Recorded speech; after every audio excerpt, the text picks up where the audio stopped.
जय सनातन धर्म की प्रिय सनातनियों, आप सभी का स्वागत है हमारे इस कार्यक्रम में।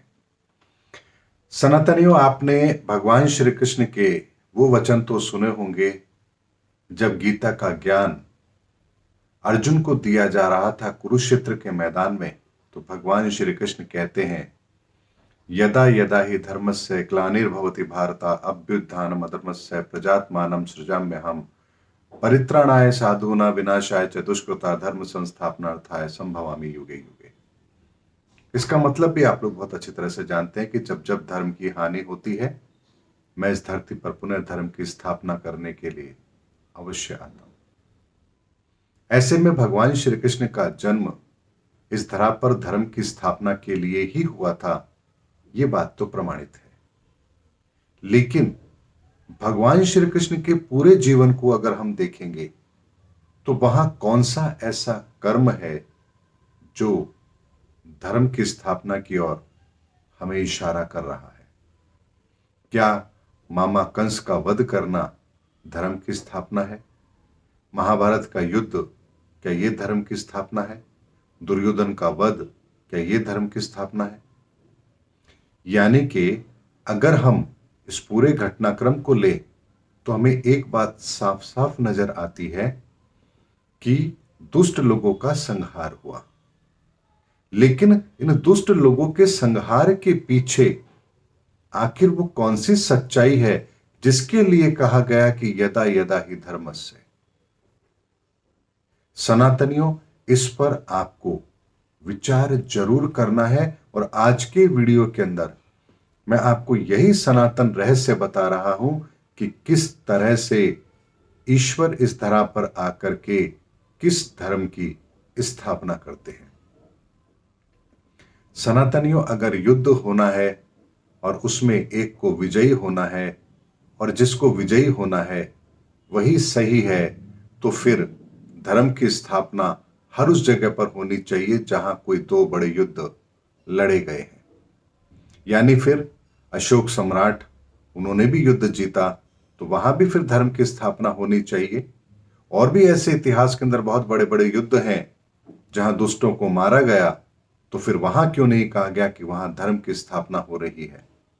लेकिन महाभारत के युद्ध के बाद यह कहा गया और भगवान श्री कृष्ण ने यह कहा कि यदा यदा ही धर्मस्य ग्लानिर्भवति भारत। तो सनातनियों, एक बात को समझिए, धर्म की स्थापना दो चरणों में होती है और यह अवश्यंभावी है, ऐसा होता ही होता है, हर समय ऐसा हुआ है और वर्तमान में भी ऐसे ही होगा। धर्म की स्थापना दो चरणों में होती है। पहला चरण होता है जो लोग धर्म पर विश्वास करते ही नहीं हैं या जो धर्म के मार्ग में सबसे बड़ा रोड़ा बन जाते हैं, ईश्वर और वो परमात्मा इस धरा से उन लोगों की समाप्ति के लिए कोई ना कोई नियोजन अवश्य करते हैं। ये धर्म स्थापना का पहला रूप है जिसको प्रत्यक्ष तौर पर हम देखते भी हैं। यानी उस समय पर महायुद्ध भी होगा और उन दुष्टों का संहार भी होगा जो धर्म को स्थापित करने के अंदर सबसे बड़ा अवरोध होते हैं। लेकिन मैंने आपसे बहुत पहले भी कहा है कि हर चीज दो स्टेज में होती है, यानी पदार्थ और ऊर्जा। पदार्थ के लेवल पर जब आप देखते हैं तो आपको एक युद्ध नजर आता है, कुछ लोगों की मृत्यु नजर आती है, असत्य हारता हुआ नजर आता है, सत्य की विजय आपको दिखती है। लेकिन ये तो पदार्थ के लेवल पर है। क्या दुर्योधन के समाप्त हो जाने से धर्म की स्थापना हो गई?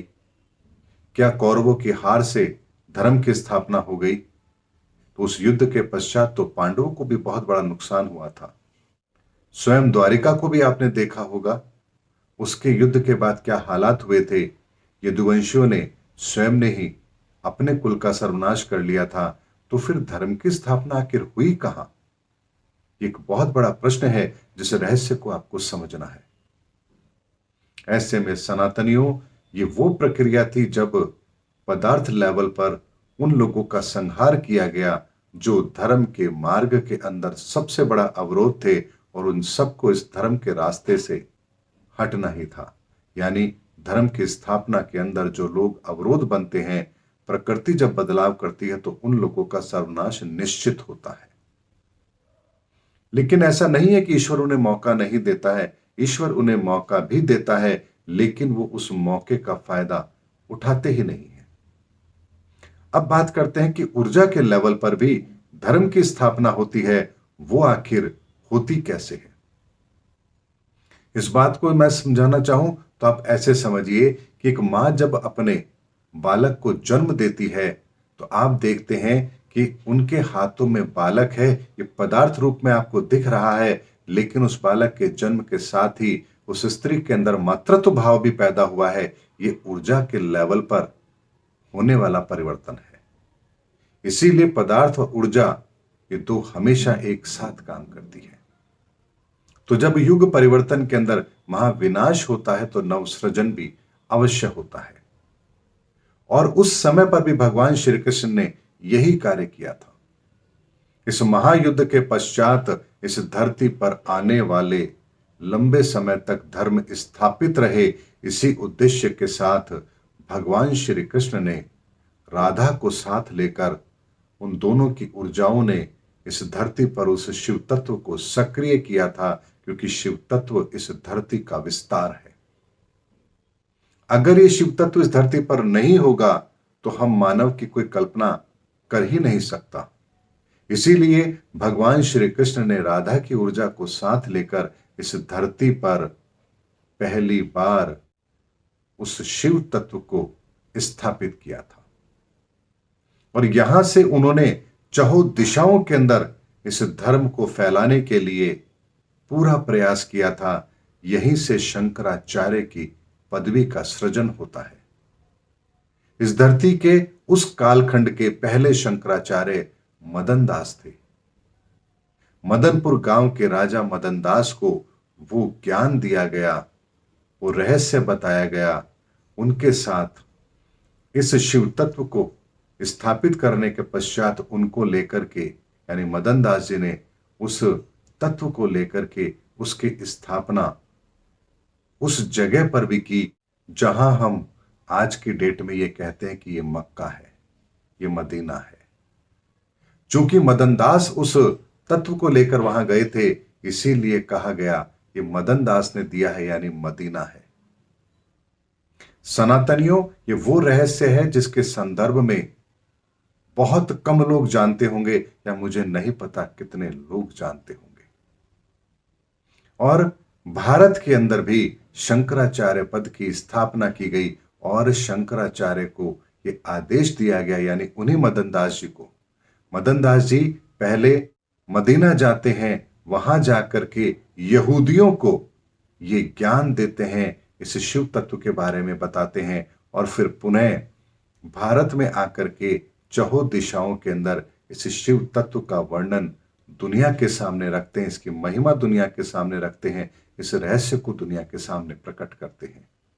और इसी धर्म की स्थापना के लिए ही भगवान श्री कृष्ण इस धरा पर आए थे। क्योंकि जितना विनाश इस धरती पर उस धर्म युद्ध के समय पर होता है, उसकी पुनः भरपाई आवश्यक होती है, क्योंकि शिव तत्व विस्तार है और विस्तार को कभी रोका नहीं जा सकता। इसीलिए महापुरुष युग परिवर्तक जब भी इस धरा पर आते हैं, वो उस रहस्य को अपने साथ लेकर आते हैं, और इस महाविनाश के बाद वो जो सारी प्रक्रियाएं खंडित हो जाती हैं, जितनी भी ऊर्जाओं को नुकसान पहुंचता है, उन्हें पुनः स्थापित करने के लिए शिव तत्व की स्थापना की जाती है। ये वो रहस्य है जो धर्म स्थापना कहलाता है, और यही काम भगवान राम ने भी किया था। इसीलिए रावण से युद्ध करने से पहले रामेश्वरम के अंदर उन्होंने भी शिव पूजा की थी, और वहां से उन्होंने उस शिव तत्व को पुनः इस धरती के लिए स्थापित किया, क्योंकि वो जानते थे कि जितनी क्षति इस युद्ध में होगी, उसकी भरपाई आवश्यक है। इसीलिए उन समस्त ऊर्जाओं को उस शिव तत्व के द्वारा इस धरती पर पुनः सक्रिय करने का काम भी भगवान राम ने किया था। इसीलिए सनातनियों, जो कथा कहानी हम सुनते हैं, रावण को मारा, कौरवों को मारा, ये तो पदार्थ के लेवल पर है, ये तो होना ही होता है। लेकिन क्या राम का जन्म केवल रावण को मारने के लिए हुआ था? क्या कृष्ण का जन्म केवल महाभारत के लिए हुआ था? ऐसा नहीं है। भगवान राम का जन्म भी भगवान कृष्ण के जन्म तक इस धरती पर वो सनातन विद्यमान रहे, वो शिव तत्व विद्यमान रहे, सक्रिय रहे, इसके लिए हुआ था। और भगवान कृष्ण का जन्म भी इसीलिए हुआ था ताकि उनके काल से लेकर कल्कि के काल तक इस धरती पर वो शिव तत्व विद्यमान रहे। और अब यही प्रक्रिया पुनः कल्कि दोहराएंगे, यानी इस कलयुग के अंदर उसी शिव तत्व की स्थापना अब कल्कि करेंगे। और यही धर्म की स्थापना करने के लिए ही कल्कि का प्राकट्य होगा। लेकिन जैसा इतिहास गवाह है कि हमेशा से इस धर्म की स्थापना से पहले ऐसे ताकतों का विध्वंस जरूर होता है जो इस सत्य के मार्ग में अवरोध होती है, और उनका पतन निश्चित है। इसीलिए सनातनियों, सनातन के रहस्य को समझिए। सनातन का ज्ञान वो ज्ञान है जिसके सामने आज का विज्ञान राई के दाने के बराबर है, और सनातन हिमालय है। एक हिमालय के सामने राई के दाने की क्या हैसियत है, इसका अंदाजा आप लगा सकते हैं। और यही बात मैं आप लोगों के सामने कह रहा हूं कि सनातन का ज्ञान, सनातन का विज्ञान हिमालय पर्वत के समान है, और हमारा वर्तमान ज्ञान, विज्ञान और हमारी बुद्धि एक राई के दाने के समान है।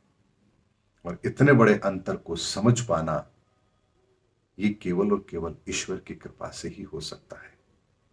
जैसे हमारे नेत्र एक राई के दाने को भी देख सकते हैं और हिमालय को भी देख सकते हैं और उसका तुलनात्मक अध्ययन भी कर सकते हैं, उसी तरीके से ईश्वर भी हमारी मति में विराजमान होकर के हमें वो दृष्टिकोण देते हैं जहां हम वर्तमान के ज्ञान विज्ञान को, उस राई के दाने को भी देख पाते हैं, समझ पाते हैं।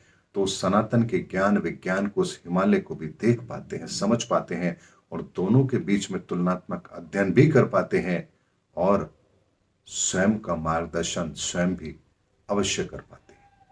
इसीलिए अपने आप को सनातन के साथ जोड़िए। सनातन कोई शब्द नहीं है, सनातन कोई पद्धति नहीं है, सनातन एक विज्ञान है, एक घटना है, एक ऊर्जा है, जिसे आपको आपके जीवन में घटित करना है, जिस ज्ञान को आपको अपने भीतर प्रकट करना है। मिलेंगे अगले वीडियो के अंदर, तब तक के लिए जय हिंद, जय भारत, जय सनातन धर्म।